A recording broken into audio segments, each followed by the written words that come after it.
Fractions हमें दी गई हैं जिनको रिड्यूस करके लोएस्ट टर्म में चेंज करना है, यानी कि सिंपलेस्ट फॉर्म में चेंज करना है। तो देखो लोएस्ट टर्म में चेंज करने के लिए एक मेथड है कि ये जो न्यूमरेटर और डिनोमिनेटर दिए गए हैं इनको सेम टेबल से तब तक कट करते जाओ जब तक कि ये सेम टेबल में दोनों न्यूमरेटर और डिनोमिनेटर आ रहे हैं, और जब कट करने के बाद ये सेम टेबल में नहीं आएंगे तो वही बन जाएगी इसके लिए लोएस्ट टर्म।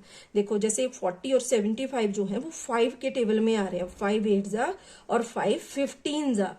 अब इसके बाद ये किसी भी सेम टेबल में नहीं आने वाले हैं। देखो 2 के टेबल में 8 आएगा तो 15 नहीं आएगा, 3 के टेबल में 15 आएगा तो 8 नहीं आएगा, आगे 5 के टेबल में 15 आएगा तो 8 नहीं आएगा। तो इस तरह किसी भी सेम टेबल में अब ये नहीं आने वाले, तो इसलिए ये हो गई इसकी लोएस्ट फॉर्म।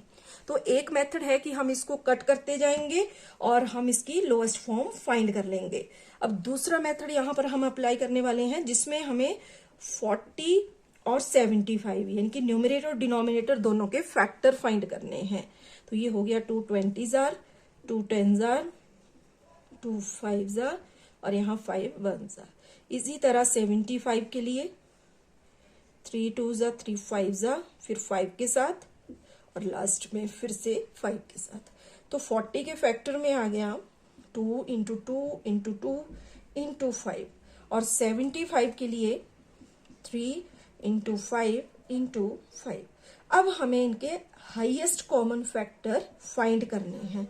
तो देखो सबसे पहले तो यहाँ पर 5 है, यहाँ पर 5 है, कॉमन आ गया। बाकी यहाँ कुछ भी कॉमन नहीं है। देखो 40 के फैक्टर में 2 आ रहा है लेकिन 75 के फैक्टर में 2 नहीं है। अब यहाँ पर 5 एक और है लेकिन 40 के फैक्टर में 5 नहीं है और ना ही 3 है, तो इसका हाईएस्ट कॉमन फैक्टर हो जाएगा 5। अब इस HCF के साथ हमने गिवन फ्रैक्शन को डिवाइड करना है, बोथ न्यूमरेटर एंड डिनोमिनेटर। ठीक है, 45 को 5 से डिवाइड करेंगे, 5 8 जा हो जाएगा 40 और 5 15 जा हो जाएगा 75। तो इसलिए इसके लिए रिड्यूस्ड फॉर्म हो गई 8/15। नेक्स्ट यहाँ पर पार्ट 2 में है 42/28। तो फैक्टर कर लेंगे। इसी तरह 28 के लिए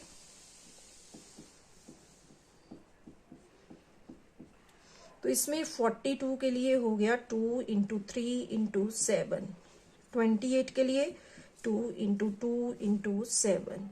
अब हमें HCF फाइंड करना है। तो देखो यहाँ पर 2 कॉमन है और दूसरा 7 कॉमन है, तो HCF हो जाएगा इसका 14। अब हमने 42/28 को 14 से डिवाइड कर देना है। तो 14 3 जा हो जाते हैं 42 और 14 2 जा 28। तो इसके लिए रिड्यूस्ड फ्रैक्शन हो गई 3/2। नेक्स्ट है यहाँ पर 12, तो इसके फैक्टर हमने कर लेने हैं। इसी तरह 52 के लिए और लास्ट में हो जाएगा ये 13 के साथ। तो 12 के लिए आ गया 2 इंटू 2 इंटू 3 और 52 के लिए आ गया 2 इंटू 2 इंटू 13। तो HCF के लिए यहाँ पर 2 कॉमन है, एक और 2 कॉमन है, तो HCF हो गया 4। ठीक है, तो 12/52 को हमने इस HCF के साथ डिवाइड कर देना है, तो ये बन जाएगा 3/13। ठीक है, 4 13 जा हो जाते हैं 52 और 4 3 जा हो जाते हैं 12। तो रिड्यूस्ड फॉर्म हो गई 3/13। आगे है 40/72। तो 40 के फैक्टर यहां पर भी हमने पार्ट 1 में किए थे।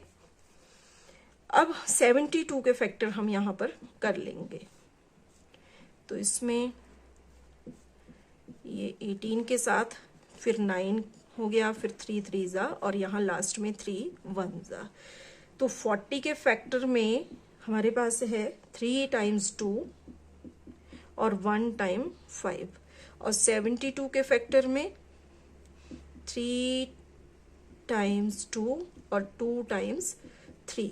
तो HCF क्या हो जाएगा इसका? HCF में हो जाएगा 2, इसमें भी है, यहाँ फिर से 2 कॉमन, एक और 2 कॉमन, बाकी कुछ भी इसमें कॉमन नहीं है। तो HCF हो गया 8। अब हमने 40/72 को 8 से डिवाइड कर देना है, तो ये बन जाएगा 5/9। अब देखते हैं आगे इसका नेक्स्ट 80/84। तो 80 के फैक्टर कर लेंगे, यहाँ 2 40 जा, 2 20 जा, फिर 2 10 जा, 2 5 जा और लास्ट में 5 1 जा। इसी तरह 24 के लिए 2 12 जा, 2 6 जा, 2 3 जा और लास्ट में 3 1 जा।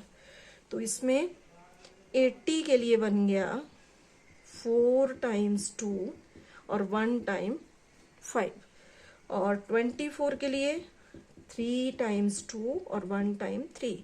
तो HCF इसका फाइंड करेंगे, 2 कॉमन है, एक और 2 कॉमन है, यहाँ फिर से 2 कॉमन, बाकी इसमें कुछ भी कॉमन नहीं है। 2 2 जा 4, 2 जा 8 आ गया इसका HCF। तो 80/24 को इस HCF के साथ डिवाइड कर देंगे, तो 8 10 जा और 8 3 जा। तो इसके लिए रिड्यूस्ड फॉर्म हो गई 10/3।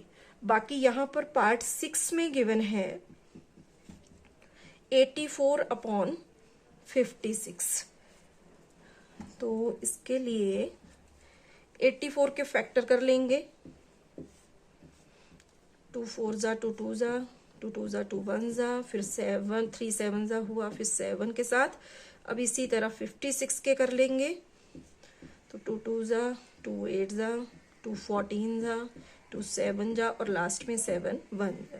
तो 84 के लिए हो गया 2 टाइम्स 2 1 टाइम 3 और साथ में यहाँ 7। 56 3 टाइम्स आ गया 2 और 1 टाइम 7।